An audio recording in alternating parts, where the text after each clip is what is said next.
Jadi kalau teman-teman mau dapat 100 orderan per hari itu gampang banget nih kalau udah ngerti ini gitu ya. Caranya gampang gitu ya. Teman-teman lihat nih misalnya teman-teman punya traffic harian katakanlah 2000 gitu loh. Nah, kalau konversinya teman-teman cuma 2%, itu kan cuma jadi 40 order. Nah, ketika teman-teman ngerti ini dan bisa naikin jadi 5%, itu kan dari 2000 trafficnya sama, kita nggak ngapa-ngapain, kita cuma ngotak-atik sedikit, itu jadi 100 order per hari.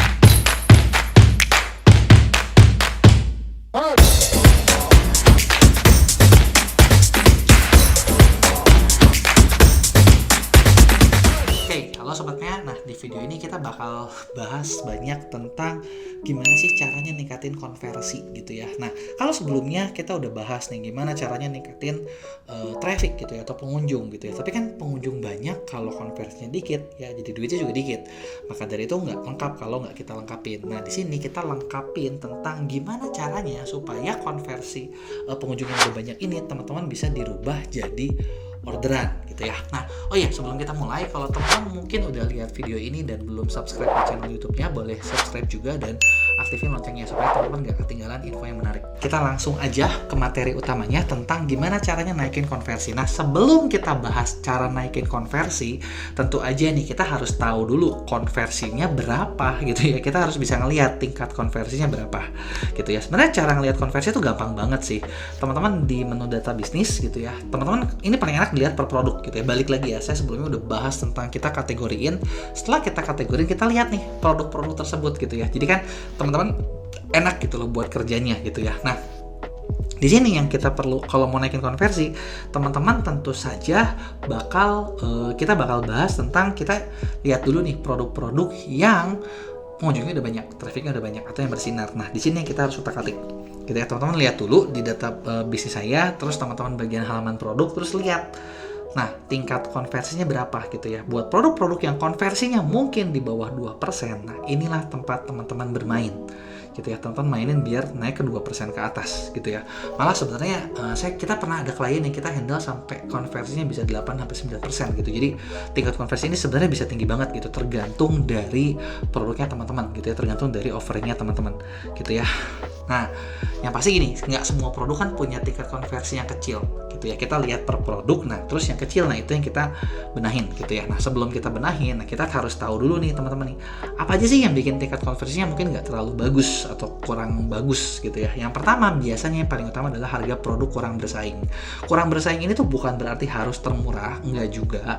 Tapi jangan sampai gini, setelah medianya kayak gimana, produknya tuh harganya kemahalan gitu loh, dianggap kemahalan gitu ya. Kemahalan tuh kan karena gini, kalau beda 2.000-3.000 perak dan terus cara tampilannya bagus, teman-teman komunikasinya bagus, orang nggak don't care gitu. Bahkan misalnya beda 10.000, 20.000 juga orang masih tetap beli kalau teman-teman udah dapat trusted-nya gitu ya.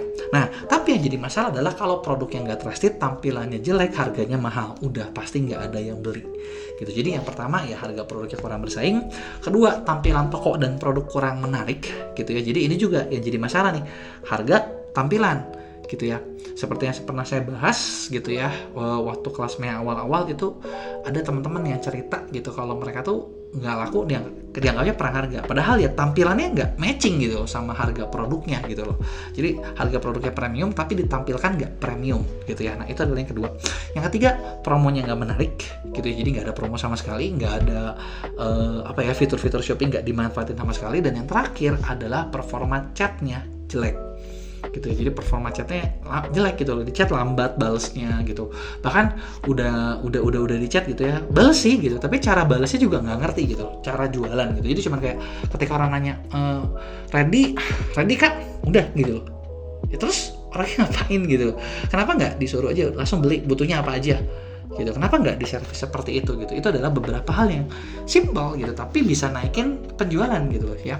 Nah, terus harus ngapain nih gitu kalau misalnya konversinya jelek gitu ya. Nah, ada beberapa cara yang bisa teman-teman lakuin. Pertama, teman-teman cek harga pesaing gitu ya. Nah, harga yang teman-teman jual kalau bisa bersaing itu nggak harus yang termurah, balik lagi, tapi teman-teman harganya cukup pantas gitu. Kalau teman-teman mau jual lebih mahal, tambahin value lain, tambahin bonus lain gitu. Dan bonus itu nggak harus sesuatu yang keluar duit banyak juga gitu ya. Yang pasti orang itu beli barang itu kan pasti ada value yang diincarnya gitu ya, barangnya nilainya berapa. Nah, nilai value ini sebenarnya secara umum itu ada dua macam. Ada value dalam artian yang orang lihat harganya, sesuatu yang real, kelihatan. Ada juga perceived value. Perceived value itu value yang nggak kelihatan. Jadi kita bisa utak-atik nih perceived value ini. Contoh misalnya, kalau teman-teman jualan produk pelangsing misalnya, katakanlah seperti itu. Produk pelangsing yang orang tahu harganya berapa. Tapi misalnya kalau teman-teman ngasih konsultasi tentang gimana caranya bikin supaya produk pelangsing ini bisa nurunin lebih banyak dalam waktu singkat, itu sesuatu yang kita nggak keluar duit sebenarnya, tapi perceived value-nya tinggi. Apalagi kalau didukung dengan misalnya teman-teman punya sertifikasi khusus gitu ya, itu adalah salah satu contoh aja gitu ya. Atau misalnya nih teman-teman jual barang apa, teman-teman kasih paketan tambahan, perceived value yang kita kasih lebih. Nah, ini juga bisa bikin orang tersebut jadinya mau beli meskipun harganya lebih mahal. Jadi kalau teman-teman misalnya mau ngasih harga bersaing, selain misalnya barangnya apa, kita kasih nih perceived value juga gitu ya. Atau bahkan teman-teman bisa kasih harga bonus-bonus yang mungkin nggak kelihatan sih gitu, maksudnya nggak ketahuan harganya gitu ya. Bisa juga dengan cara seperti itu. Nah, lebih bagus lagi kalau produknya sesuai dengan bonusnya adalah sesuatu yang memang orang butuhin juga gitu. Jadi bukan sesuatu yang nggak nyambung banget gitu, tapi sesuatu yang mereka butuhkan dan sesuatu itu bikin mereka ngerasa, oh iya ya, kalau ada ini jauh lebih baik nih. Jadi meskipun harganya teman-teman lebih mahal, teman-teman tetap dibeli gitu ya, yang pertama.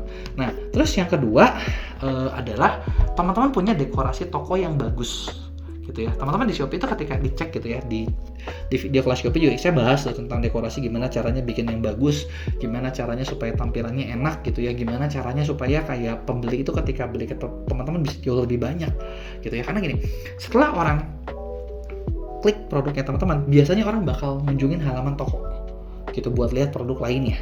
Nah, ketika tampilan dekorasinya berantakan, orang udah blank gitu, dia udah lupa gitu loh, malah mungkin jadinya beli produk lain, punya toko lain. Tapi ketika teman-teman nampilin banner-banner yang bagus, teman-teman nampilin tampilan-tampilan yang oke gitu ya, itu bisa bikin orang jadi kayak mau beli-beli yang lain-lainnya lagi gitu, dan akhirnya penjualan per pesanannya jadinya lebih banyak. Setiap orang beli itu lebih banyak lagi ordernya gitu ya. Nah, sebenarnya selain itu teman-teman juga bisa dengan bikin strategi promosi yang tepat. Contohnya gimana? Kita bisa tarik nih di Shopee nih dari data bisnis, pembelian kita tuh rata-rata belinya harga berapa sih? Gitu. Nah, misalnya dari tarik data, misalnya katakanlah teman-teman dapat nih gitu harga, yang di bawah 50.000 misalnya, di bawah 500.000 katakanlah ada 196 pembeli. Terus yang 500.000 sampai sejutaan 70, terus yang 1 juta ke atas 59. Di situ kita bisa lihat nih persentase pembeli kita, penjualannya berapa, tingkat konversinya berapa, penjualan per pembeli berapa. Nah, di situ teman-teman bisa utak-atik, kalau saya misalnya mau naikin yang harganya murah, berarti bikin vouchernya buat di mana nih, buat yang tepatnya.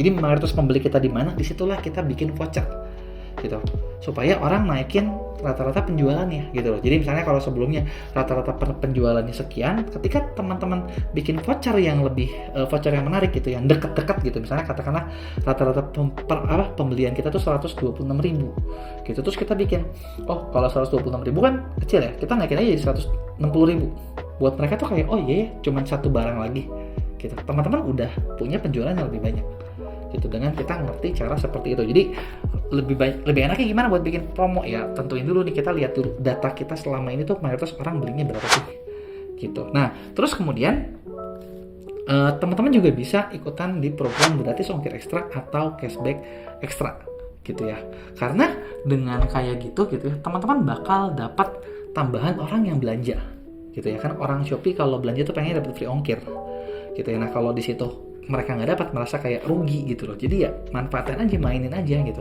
Kalau soal margin, teman-teman bisa naikin harga marginnya sedikit, naikin harga produknya sedikit, tapi mereka ngerasa dapat value yang lebih banyak gitu ya, seperti itu.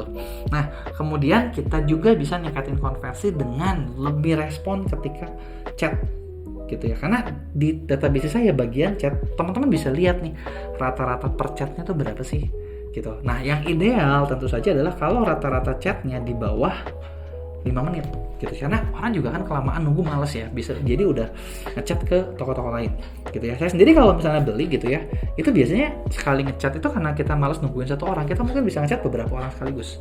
Nanti siapa yang responnya cepat, siapa yang jawabannya enak, itu yang kita beli gitu ya. Nah, kalau misalnya teman-teman udah ngechatnya lama, jawabannya nggak enak gitu ya, udah pasti nggak dibeli gitu. Jadi itu perlu jadi perhatian juga gitu. Nah, terus setelah ini gitu ya, apalagi sih yang harus dilakuin gitu. Kita udah lihat nih, oh cara ningkatin konversi tuh kayak gitu ya. Nah, selain itu yang kita perlu lakukan adalah kita harus tahu nih prioritas apa aja yang harus dilakukan gitu ya ketika buat teman-teman ngebenahin toko gitu. Jadi dengan teman-teman ngerti prioritasnya buat ngebenahin toko, teman-teman bakal lebih gampang gitu ya buat men-scale up omset jualannya gitu. Cuman dengan ngerti data bisnis saya aja. Oke, mungkin itu aja video singkatnya. Berikutnya kita bakal bahas tentang apa yang harus dibenahin dari toko online teman-teman dari berbagai kategori yang tadi. Oke, sekian, sampai jumpa di video berikutnya.